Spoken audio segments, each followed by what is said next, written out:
Pertama dengan cekatanya lampu tiba-tiba ngedip. Ngedip. Iya, ngedip. Kayak ada bayangan gitu Pak. Iya. Sosoknya tinggi, besar, katanya rambutnya panjang Pak, hitam.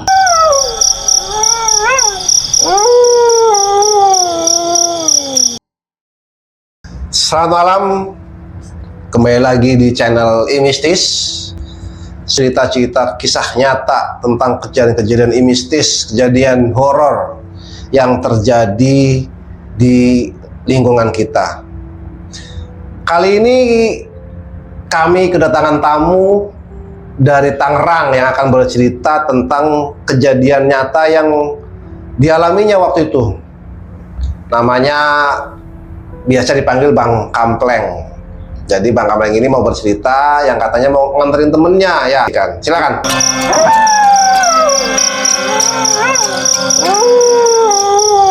Ini saya punya teman tuh begini ceritanya nih Pak Putu. Ya itu si Karto waktu itu di tahun 2024 nih. Namanya nih si Karto. Betul. Orang Jawa dong berarti. Orang Jawa. Iya, karena dia merantau di sini sudah begitu lama lah ya kan. Iya. Nah, dalam kehidupan kesehariannya ya kan si Karto ini kan ngontrak tuh di sebuah kontrakan kecil lagi Pak. Aduh, itu kalau kita main ke rumah dia miris Pak. Nah, dia bekerja di suatu perusahaan itu Pak dengan gaji minim. Nah, waktu itu tuh Pak ceritanya. Dan dalam beberapa minggu yang lalu saya katanya saya dapat kabar tuh. Ya, saya dapat kabar dia sedang mengalami kesulitan Pak. Di tahun berapa itu Bang Kampleng? 2004. Berarti udah 10 tahun yang lalu ya? Betul. Nah, dia mengalami kesulitan dalam katanya kontrakannya belum dibayarkan Pak. Nah, pusing ya saat itu Pak, stres kan. Nah, ini si Mas Karto ini udah punya istri memang waktu itu? Sudah. Anaknya juga ada dibawa ke sini? Anaknya ada juga Pak. Jadi dia ngontrak di ruangan yang cukup kecil lah kalau menurut kita mah ya kan. Dikarenakan di situ ada anaknya 2, jadi satu ruangan tidurnya ngumpul. Oh, di perkampungan ya? Iya. Ini di daerah kota Tangerang berarti iya, ya? Berarti ini si Mas Karto ini tetangga nama, kalau Bang Kampleng kan orang Betawi sini kan? Betul, berarti betul. ini dong tetangga lah atau gitu ya? Iya betul. Oh. Nah, waktu itu dia kesulitan. Nah, dan dengar-dengar dia mencari informasi-informasi dan endingnya dia dapat informasi tuh Pak. Nah, mengenai jalan-jalan pintas Pak. Maksudnya jalan pintas itu? Dia mencari seperti ya gimana gitu Pak ya? Kayak biar cepat sukses mungkin iya, gitu ya. gitu, Pak. Iya, Pak. Dengan mendapatkan uang secara instan lah, ya kan. Nah, waktu itu saya main ke tempat dia, ya kan, sambil ngopi, lah kan, sambil ngopi tuh ngobrol dan dia minta pendapat sama saya. Bang, bisa nggak abang anterin saya atau nemenin saya ke sebuah tempat katanya, yang di situ ada katanya sebuah dukun atau seorang dukun yang bisa pesugihan. Nah, saya sempat ngarang tuh Pak. Sebenarnya apa? Hal-hal yang tidak diinginkan terjadi di diri dia dan keluarganya. Iya, biasanya kan kalau misalnya orang pesugihan itu kan makan korban, kalau nggak dia, keluarga atau anaknya gitu ya? Iya Pak, kan? Gitulah Pak Putu. Saya sudah ngasih saran, udah ngasih pendapat, dan endingnya Pak, dia penasaran tuh Pak. Dan akhirnya saya juga diajak tuh Pak. Diajak lah sama dia, pakai motor tuh waktu itu. Itu ke daerah mana itu waktu itu? Ke daerah pinggiran Tangerang sono, kabupaten sono Pak. Oh, daerah pinggiran ya? Iya, Pantura. yang arah mau ke laut sono Pak. Oh, Pantura. Iya, situlah Pak. Nah, mana tuh jalannya tuh Pak? Waktu itu pas ingat saya, jalannya itu perkiraan jam 8 malam. Jam 8 malam udah sepi, Pak. Habis-habis sisa lah ya. Iya, nah mana tuh jalannya Pak ya, pas mau arah ke rumah dukunya tuh, itu banyak pohon besar Pak. Pohon besar, pokoknya serem banget lah. Berarti ini orang Pintar ini di perkampungan banget Iya ya? Pak, jadi itu kayak model pedalaman. Daleman. Iya, kayak model pedalaman lah. Kiraan saya emang nggak ada sekatanya. Perkampungan pedalaman itu ternyata ada Pak di sana Pak. Nah, saya juga baru kali itu diajak sama rekan tahu. Nah, itu tahu dia ada apa namanya orang pintar di situ, dia dari mana Pak? Bang Usman sendiri yang tahu nganter ke dia? Enggak Pak, jadi dia itu dapat informasi dari temennya Pak. Oh, di daerah ini ada nih. Iya. Cuma karena deket sama Bang Usman minta dianterin dah. Minta dianterin. Karena tetangga ya kan? Iya, karena tetangga, saya juga itu merasa kasihan dia jalan sendiri. Iya. Dan dia mendapatkan informasi tersebut dari kawannya yang sudah berhasil katanya Pak. Jadi iya, penasaran di terus? situ. Nah, dalam penasaran itu saya kan diajak nih Pak ke sana dengan memakai motor. Di perjalanan itu Pak, itu sudah suasananya ya gimana tuh Pak ya, kayaknya angker banget. Di samping kanan itu ada kuburan, itu kuburan tua, terus ada pohon rindang, ada pohon bambu, ya kan. Nah, pas kita mau deket lagi sampai, ya kan Pak, kita disambut tuh Pak, kayak semacam yang nggak gimana gitu Pak, di luar nalar kita. Luar nalar kita itu apa? Nah, ada sesuatu yang jatuh, gubrak gitu Pak. Sebelum sampai jarak 100 meter itu Pak, katanya motor tiba-tiba berhenti sendiri. Nah, berhenti sendiri tuh Pak. Padahal kondisi sebelum sampai di rumah tersebut, motor itu sehat Pak, hidup. Kenapa pas mau sampai dalam jarak 100 meter, motor tiba-tiba mati? Bensin habis kali Pak waktu itu? Enggak Pak, bensin saat itu ya alhamdulillah Pak, bensin kita isi full tank ya kan, namanya persiapan jalan jauh ya kan. Nah, tapi kenapa tiba-tiba motor mati sendiri gitu. Terus endingnya kami jalan berdua dorong motor tuh Pak. Nah, dalam suasana capek atau dorong motor ini, tiba-tiba itu motor enteng Pak. Kita dorong itu enteng. Jadi nggak berasa kita dorong motor.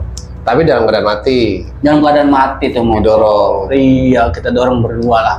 Biasa sambil ngobrol-ngobrol. Nah, tapi itu kampungnya ini apa udah ada lampu atau memang udah ada listrik? Listriknya udah ada pasti ya. Listrik sudah ada. Cuma nggak kayak di kota sepi. Iya gitu. Jadi kalau di situ jaraknya beberapa meter baru ada rumah lagi.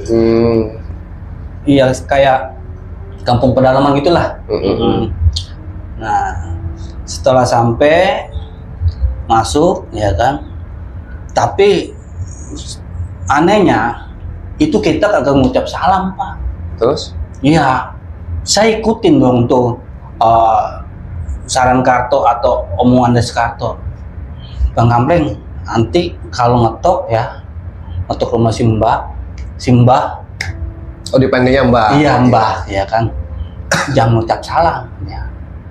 Nah, makanya Karto duluan yang ngetok. Iya. Nah, saya nggak tahu dah tuh ya kan. Ya karena itu kemungkinan larangannya atau sarannya atau bagaimana ya kan. Nah, akhirnya kan dibukakan pintu. Nah, sama dukun tersebut nih. Nah, kita duduk santai baru sampai ya kan. Dengan disajikan katanya air putih dengan hidangan-hidangan yang biasalah tamu gitu ya. Nggak biasa ini mah, bukan yang biasa tapi yang nggak biasa itu kan. Nah, itu hidangannya apa itu Bang Usman? Hidangannya ya kan, kalau yang biasa kan katanya air putih ya kan atau kopi ya kan. Ini mah yang nggak biasa, air putih tapi ditaruh di batok kelapa. Oh, Gitu. jadi beda ya? Beda nggak kelasnya. pakai gelas ya? Terus? Nah, sambil ngobrol, bercerita, bla bla bla, ya kan. Enggak lama dukun tersebut tuh dia masuk tuh, Pak. Oh, jadi si Mas Karto sama orang pintar itu masuk ke kamar. Sebelumnya, jadi sebelum Mas Karto dipanggil dukun tersebut, masuk dulu tuh ke ruangan dia, ke kamar dia. Nah, selang 10 menit barulah, nah, teman saya tersebut dipanggil ke dalam tuh, ke dalam kamar, ya kan. Saya nggak tahu lah, ya kan. Oh, jadi Bang Kamleng di luar aja? Iya, di ruangan tamu. Nah, itu apa, rumah itu nggak ada orang, apa cuma orang pintar itu, apa ada keluarga gitu? Saat itu saya cuma melihat Orang dukun tersebut. Oh, nggak ada yang lain? Nggak ada lain, ya kan. Nah, pas sambil nunggu, ya kan, lama tuh, Pak, katanya.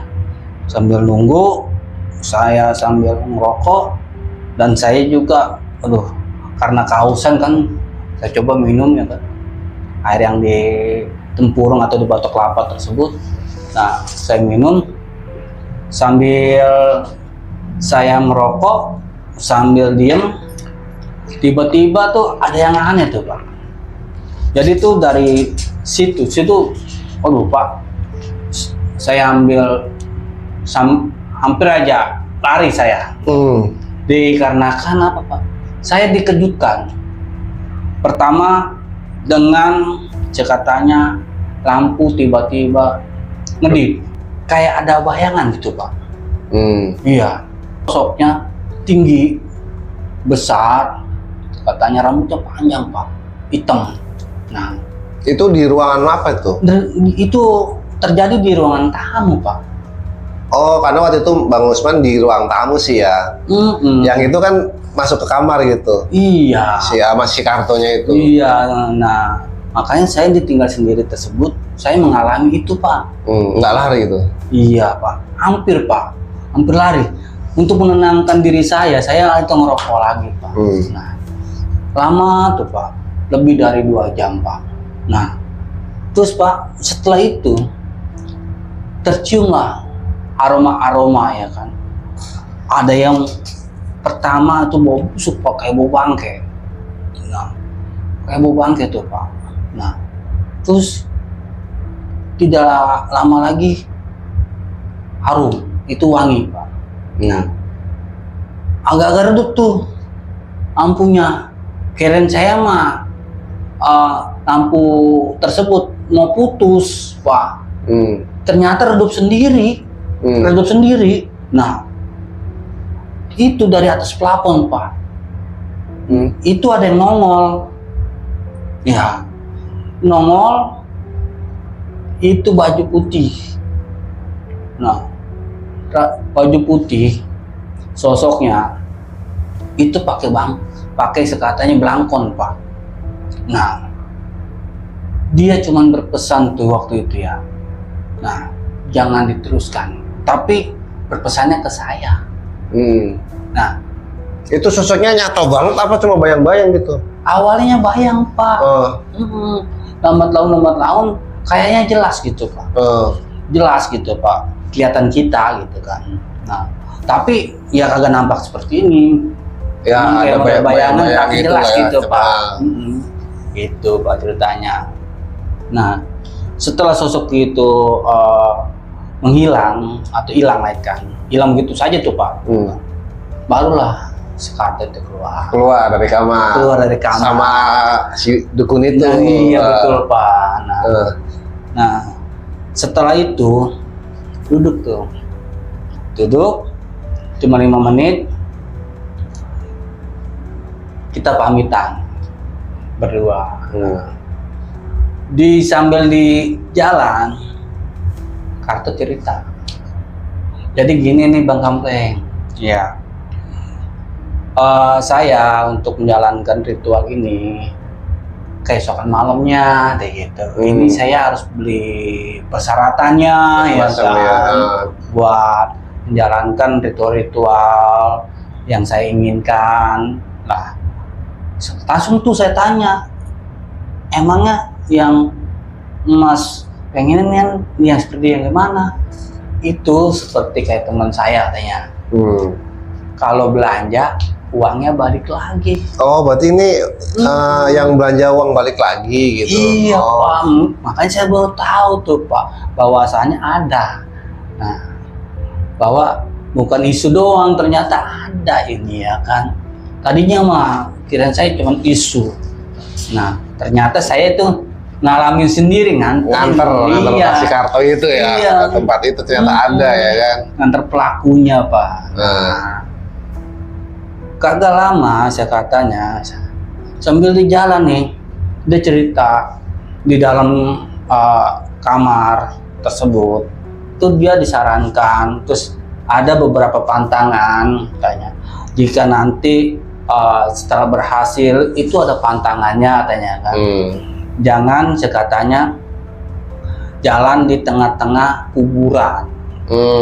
Nah, kembali lagi saya nanya, kok bisa Mas pantangannya seperti itu, sedangkan saya katanya kita lewatin yang di Dang Sono kan kita tengah-tengah itu. Nah, kalau emang ntarnya itu melanggar pantangan, ntar kita lewatnya jauh Mas. Nah, disitulah kita punya diskusi ya kan, bagaimana sambil naik caranya. motor tuh, sampai pulang. Cerita ya kan. Nah, sampai nggak terasa tuh kan, yang tadinya motor tuh mati, anehnya itu hidup itu Pak.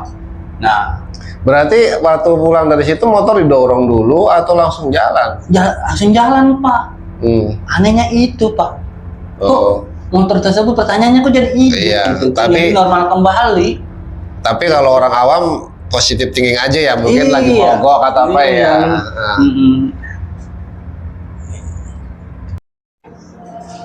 Nah, pas keluar dari rumah Pak, izin sama dukun tersebut. Nah, di halaman rumah, entah kenapa, entah apa ya kan, ada 2 orang anak kecil tuh Pak, sedang bermain. Sedangkan kan waktu saya bertamu itu nggak ada siapa-siapa, nggak ada istrinya, nggak ada anaknya. Tetangga mana mungkin Pak, dia kan jauh Pak jaraknya rumahnya Pak. Apalagi malam ya. Iya malam. Nah, itu anak kecil berapa orang lagi main? Ada 2 Pak, itu Di halamannya si orang itu, Iya, apa Pak. Pak Dukun itu? Iya Pak. Nah, Oh, terus makanya kita aneh itu Pak. Nah, terus tanpa kita pada sadar nih Pak, kan kita kan dorong motor tuh, ya kan. Pas mau nyampe kita dorong motor, tanya.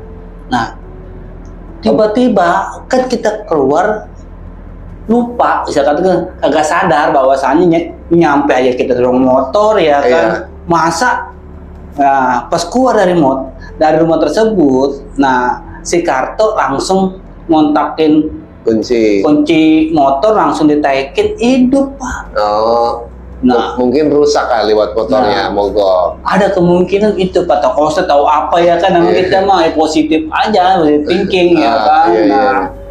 Nah, sambil di jalan nih, ini buat pertanyaan terus nih waktu sama saya toh.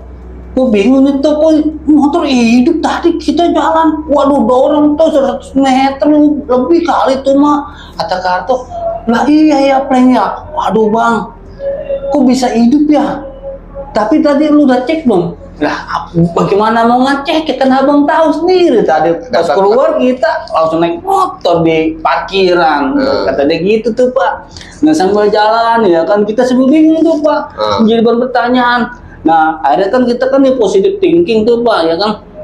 Nah endingnya tuh Pak, pas udah nyampe rumah udah kita saranin. Dan kita nanya tuh Pak, ya kan, toh ini apa lu mau lanjutin atau bagaimana toh? Nah saya gimana ya Bang Kampleng ya, saya itu masih penasaran Bang Kampleng, ya kan, masa teman saya bisa sukses, dia punya segalanya, masa saya sudah datengin ya kan. Iya, malam-malam. Iya, udah kita jalanin berdua tuh Mbak Ganteng tuh. Ya, masa saya kagak lanjutin ya kan. Nah, itu ntar saya mau lanjutin tuh Mbak Ganteng. Nah, langsung tuh saya cariin, Tok, emang lu kagak takut misalkan ada efeknya, dampaknya di keluarga lu atau di anak lu ya kan? Wah, kata dia, orang kata dia emang nggak ada efeknya, kata dia. Tadi dia itu ngomong di kamar itu simbahnya dia kan. Nah, maksudnya nggak ada efek bagaimana Toh? Ya di keluarga. Ah, mustahil Toh, ya kan. Namanya di bidang kayak begini nih. Rata-rata kan? Iya, rata-rata mah ada dampaknya. Di keluarga. Mana mungkin nggak ada dampaknya, pasti ada. Nah, si Karto ini bandel, nah penasaran, nah dan niatnya harus tercapai gitu kan, harus bisa gitu. Pengenannya udah kuat, pengen jadi orang kaya lah. Iya, dia tuh pengenannya gogo ya kan, koko udah koko, ya kan koko. Nah akhirnya kan sampai di rumah, kita pulang masing-masing. Iya. Nah dapat 2 hari. Saya dipanggil tuh, ya kan. Waktu itu kan handphone pakai ini, pakai BBM. Oh iya, tahun 2000. Iya, tahun 2004 itu kan pakai BBM ya kan. Dia tuh BBM saya, Bang Ganteng ke rumah. Ini saya ada penting, ada perlu lagi, tanya. Pas saya datang ke rumah dia, akhirnya kan dia tuh ngajak lagi tuh Pak, ngajak sana lagi dengan membawa persyaratan yang sudah disiapin nih dari dia nih. Nah, udah tuh kita bawa tuh, ada 2 kantong kresek tuh, kalau kresek hitam tuh, pas hitam dia kan, macam-macam dah pokoknya. apa aja tuh, saya mah nggak tahu isinya ya kan. Iya. Tahu apaan aja lah di dalam itu, ya kan. Kita jalan lagi. Nah, waktu itu kita jalannya katanya rada sorean, karena takut kemalaman ya kan. Dikarenakan kata dia ntar mau langsung acara ritual. Nah, acara ritual yang harus dia jalanin sendiri itu kan. Nah, jalanlah. Karena rada siangan kan, itu kan enak jalannya ya. Enak jalannya, kelihatan kagak kayak yang udah kita jalan kan, sono udah gelap malam ya kan. Ya kan kita agak ngeliat suasananya atau bagaimananya ya kan. Jalan, tapi anehnya itu motor tetap sehat, Pak, kagak kayak malam pertama itu kan. Udah persiapan ini. Iya, kalau malam pertama kan pas mau sampai motor mati, iya kan, tiba-tiba mati sendiri, ya kan. Dan endingnya ini sampai sono langsung lah dipersilakan tuh sama mbaknya. Nah, dan si Karto pun disiapkan tempat-tempatnya lah ya katanya. Masih di rumah itu masih? Kalau ritualnya nggak di rumah Pak, itu kayak di kebun. Oh, jadi rumah itu ada kebunnya belakang? Iya, itu belakangnya jauh lagi Pak. Oh, jadi ada kebunnya? Iya. Nah, waktu itu ya kan saya juga ikut nganter ya kan. Ya dikarenakan bawain ya kan. Si dukun tersebut sebagai pembimbing, dia jalan paling depanan waktu itu jam 10:30 malam. Sampai malam, tetap malam kan? Iya, tetap malam. Sampai malam. Iya, walaupun kita nyampainya di situ habis sisa nyampe situ